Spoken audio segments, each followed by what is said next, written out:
when we begin to be interested about awakening, in whatever way that happens for us, maybe we don't even call it awakening, maybe it doesn't appear like something spiritual at all. Yet it has this distinct nature to it, that fundamental instinct or impulse in us when it starts to make itself known and ask for our attention more and more. And when it starts to guide us through all these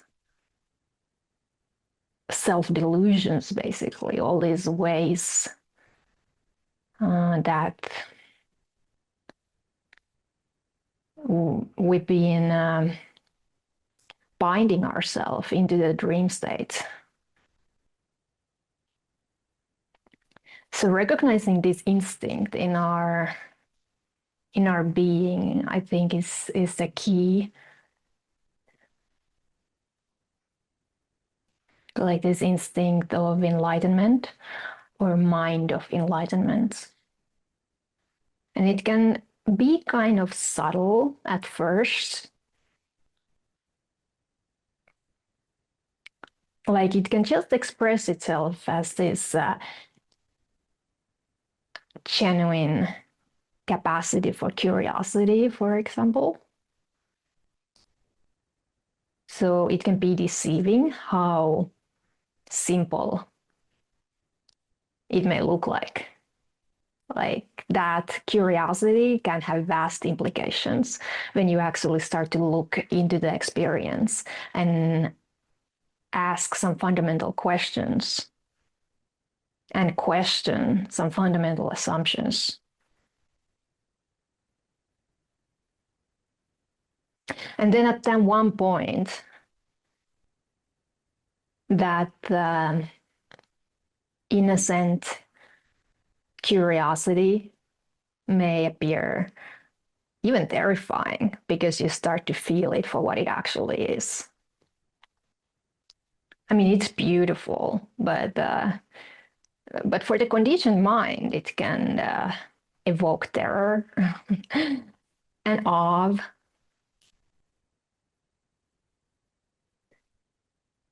So the mind can have this weird relationship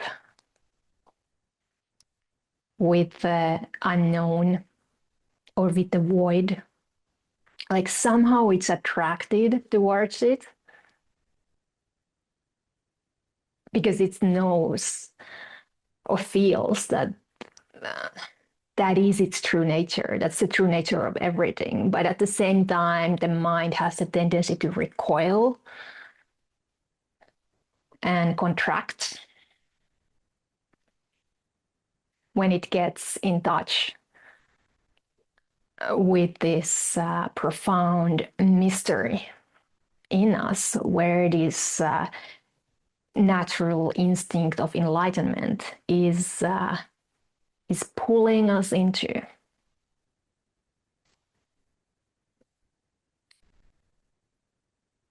So it feels very different to be moving from that place and seeing from that place, as opposed to the conventional way of being, which is really a type of trance-like existence, or a dream-like. In a sense, we don't realize how little awake awareness there actually is. Like a lot of the stuff that we do goes unexamined, why we are even doing it. A lot of our own reactions goes unexamined, like what's underneath them. A lot of our desires goes unexamined, like why do I actually want what I want, even if it seems to bring me suffering again and again, or even if it seems not to really satisfy me when I get what I want, yet I keep going for it. Or why am I actually avoiding so powerfully the experience of discomfort and suffering in the experience?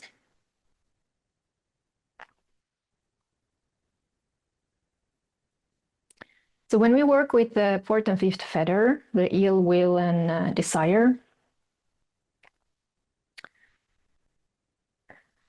we can kind of sense how they drive this entire wheel of becoming, like this wheel of diluted existence, as they call it in Buddhism, right? And it can be kind of shocking to recognize that,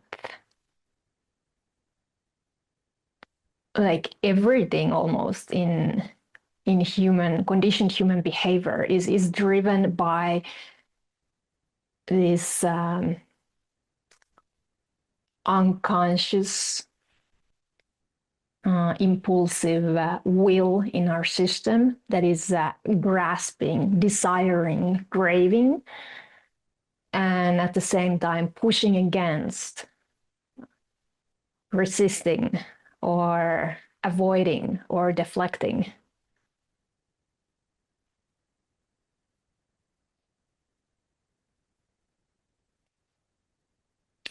So when you feel into that in your body, it's really this simple kind of biological instinct that, oh, I want what feels good and I don't want what feels bad. But when that biological instinct gets entangled with human conditioning, like the social cultural conditioning, then it becomes this fetters ill will and desire. So it's grounded in this type of biological instincts and needs or responses in our system. But then it starts to take more and more kind of conceptually alienated forms, so that we start to look for pleasure in very bizarre ways that are not really ever going to bring us like natural well-being. Like all the living creatures want natural well-being, but the way human beings are looking for that in their state of dissociation, from the intelligence of the body, and from this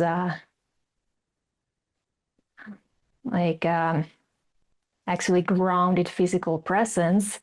So we start to look for that pleasure in a really complex ways.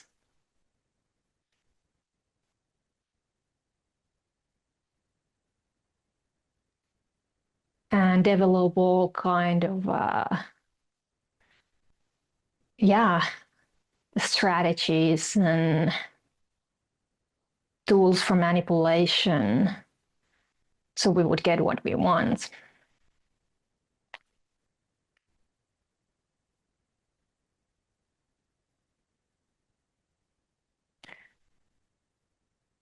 So working with the fourth and fifth fetter, I think it's really essential to recognize that even there is this primal impulse and will in our system that seems to be pulling from the strings and causing various reactions to happen, causing strong craving or desire and causing strong aversion or even hatred.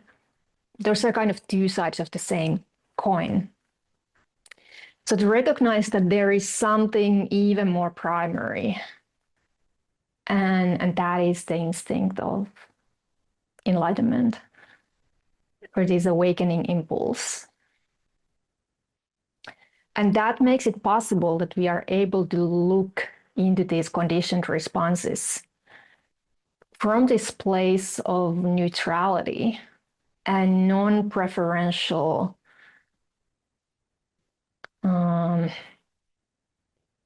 awareness,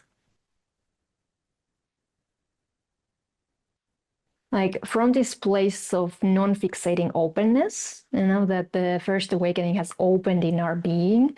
So now when we have access to that, we are able to hold the fixation or the energy of fixation and those sensations in the body that can feel so uncomfortable when the reactivity is triggered. So it's just this really, really yucky sensation, basically, or a complex of sensations in the body, and everything in us wants to do whatever it takes to not to feel that. But now we actually have the capacity to feel that, like from this place of non-fixating openness. So it's this very interesting sensation then when this non-fixating openness meets fixation, because it doesn't have any agenda regarding the fixation. It's not trying to fix the fixation. It's not trying to get rid of it. It doesn't see it as wrong. So when that fixating energy is just being held there, then it starts to loosen up. And that's a kind of process. It doesn't happen immediately. Like sometimes we can have these sudden moments of release in our experience, that something just seems to drop away, like some sort of beliefs or some sort of invisible structures of unconscious karma or identity. So we can have those moments, but mostly it's just this process that takes as much time as it takes. And your job is really just to be that unconditional presence within which everything, all the darkness, everything that is in confusion, any kind of psychic energy that feels lost, anything that has been rejected and disowned, whether it's personally or collectively done. So that all these energies, they are totally welcome in this unconditional presence, in this primal space, where everything is allowed to be exactly as it is. And so that does something very, very powerful in us, in our system, like for this energy of will, that is kind of holding on in various ways.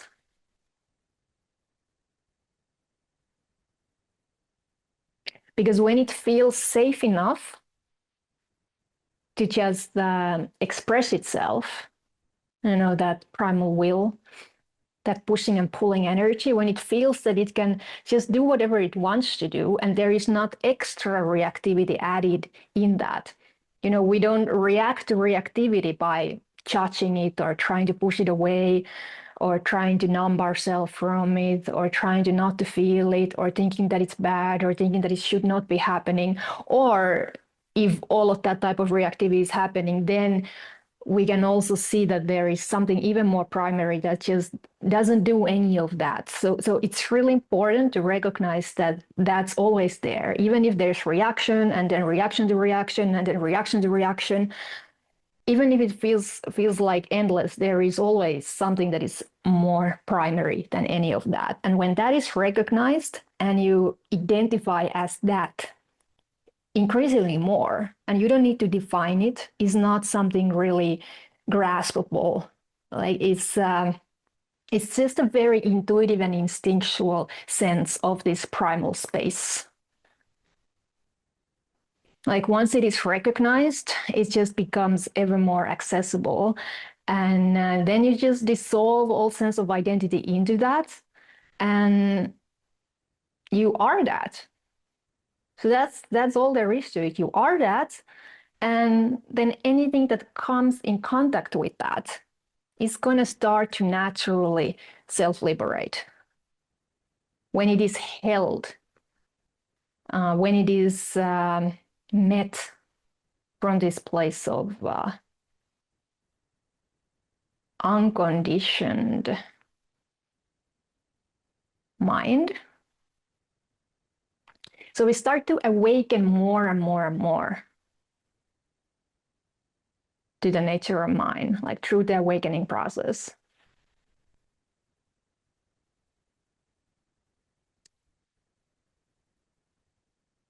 Like the first recognition, it usually brings this amazing clarity, and it kind of clears out the wrong views, we could say, and it feels so liberating. But that clarity is usually a bit vague.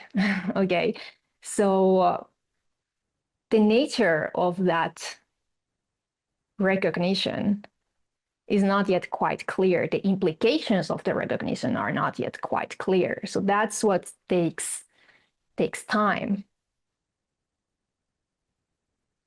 But once this unconditioned mind has pierced through, has penetrated the veil of conceptualization, this melting process will begin.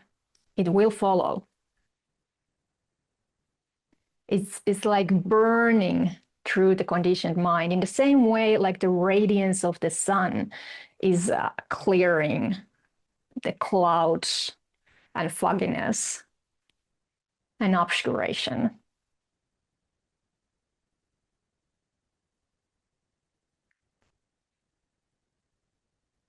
And of course, there are many specific inquiries that you could do with the ill will and desire with the fourth and fifth fetter that I think are very useful. And in those inquiries, we want to be really clear about what is it that we would want to be happening that is not happening, and to stay as close to our actual perception, that what is it that we are perceiving and what is it that we would want to perceive. So clarifying that and then working with that can be really useful to kind of find the actual perception, which is the trigger for the reactivity, for that kind of rush of discomfort and agitation in our system. And we really want to track that process down somatically to recognize that initial response in a kind of very physical manner. So we don't really need to analyze it. We just need to learn to discern that, this was the trigger. This was what was perceived. This is what I would want that would be happening, which is not happening. And then just feeling directly how the body is responding to that. And then we want to kind of stay there. We want to stay there, and we don't want to act out from the reactive place, because acting from that place it's going to be a conditioned reactive response that's only going to strengthen the fetters, right? And now we are interested to kind of question and inquire, like, what does these fetters, like, what are they telling us in this situation to do? And do we have to actually do that? Is there actually something in us, like a button that when it's being pushed, that it would compel us to react, to respond reactively? Because when we start to feel and see that actually there is no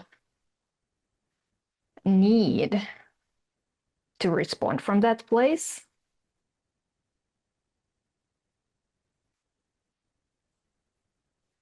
then we can start to gradually weaken the fetters. But I think it really requires this seeing in the direct experience that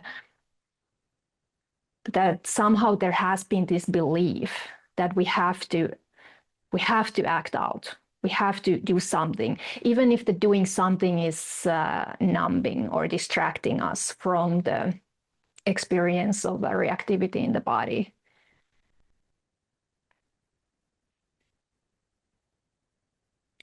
So it can be, again, so sudden and so fast that we don't notice it. But when we track these sensations back to that initial experience of triggering, there seems to be something saying that I shouldn't be feeling this, and now I need to do whatever it takes to not to feel this, whether it means pushing against the world or pushing against other people or distracting myself.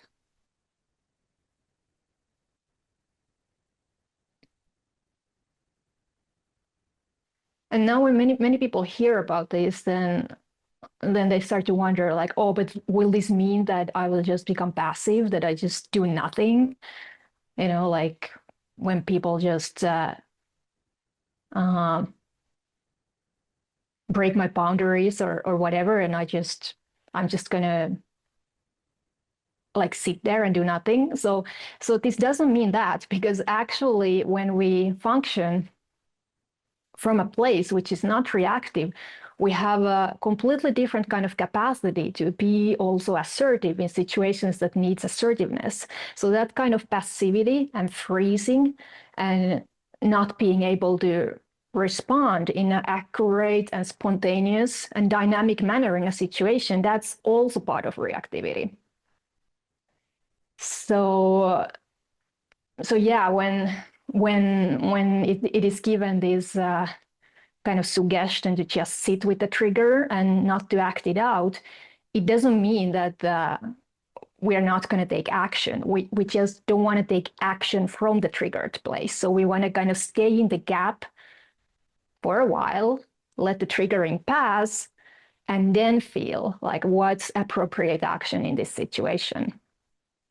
And when these fetters, like ill will and desire, when they really start to weaken and break, and the reactivity is very, very mild and subtle compared to what it used to be, like when it arises, it's kind of mild and subtle and it passes quite quickly. Or maybe it doesn't even arise at all in many situations where it used to arise.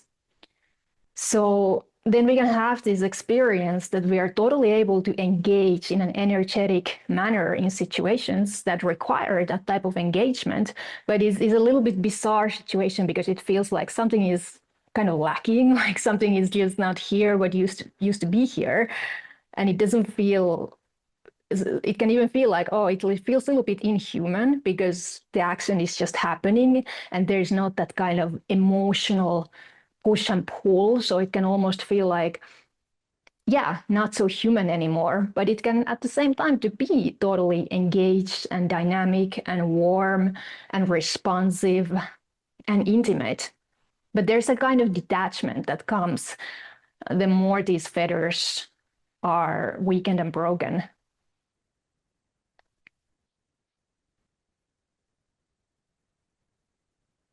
Like it's really a very, very deep freedom that this kind of shift brings.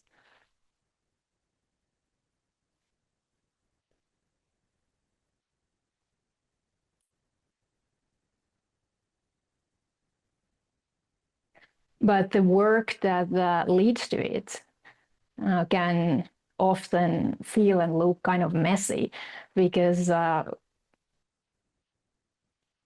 these fetters, they run really deep. They run really deep. So we're going to encounter usually some sort of primal desire that has been some sort of motivation for whatever we have been trying to pursue in this life. And usually that desire is rooted in some sort of childhood wounding. So also it's completely different story to experientially start to encounter these type of desires, like with ever more unfiltered perception and with ever more increasing clarity, because it's not really mental process at all. We can kind of start to feel and sense how all of our nervous system and somatics has been attuned to these fetters and to this type of like primal desire. Also some sort of primal fear usually also is, which is then related to the aversion, to the ill will. Some sort of primal fear or sense of unsafety, which can feel really, really intense when it activates in the experience. It can really feel like you're about to die or about to be annihilated. And it's not rational because it could be triggered by situation which is not at all threatening, but your system is going to interpret it as an absolutely life-threatening situation, right? Because these fetters are rooted in our survival instinct.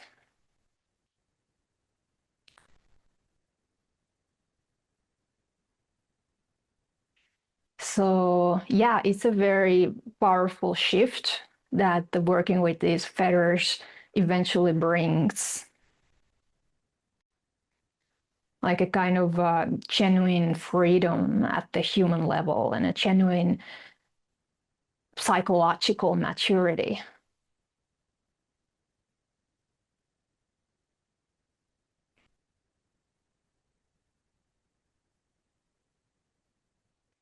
And at some point, you might even start to enjoy this type of work.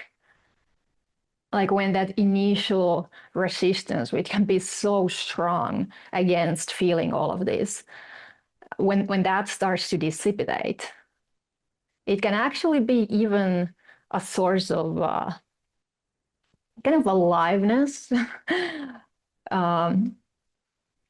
When you get a kind of taste of how it feels like, this point of contact, like I said, when this non-fixating pure openness, when it gets into contact with fixating energy, and then there is this release and self-liberation that kind of starts to occur.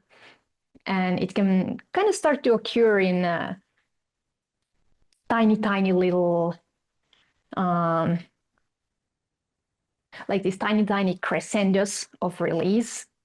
And then it can dissipate. And then there can be again more and more friction, like more and more irritation, friction, frustration, and not knowing, pushing, pulling, openness, not being able to grasp anywhere, relaxing, feeling disoriented, like all of these. So it can kind of play around and unwind itself, and then suddenly they can just be, just clarity and just total, like not a problem at all. And then it can show up again and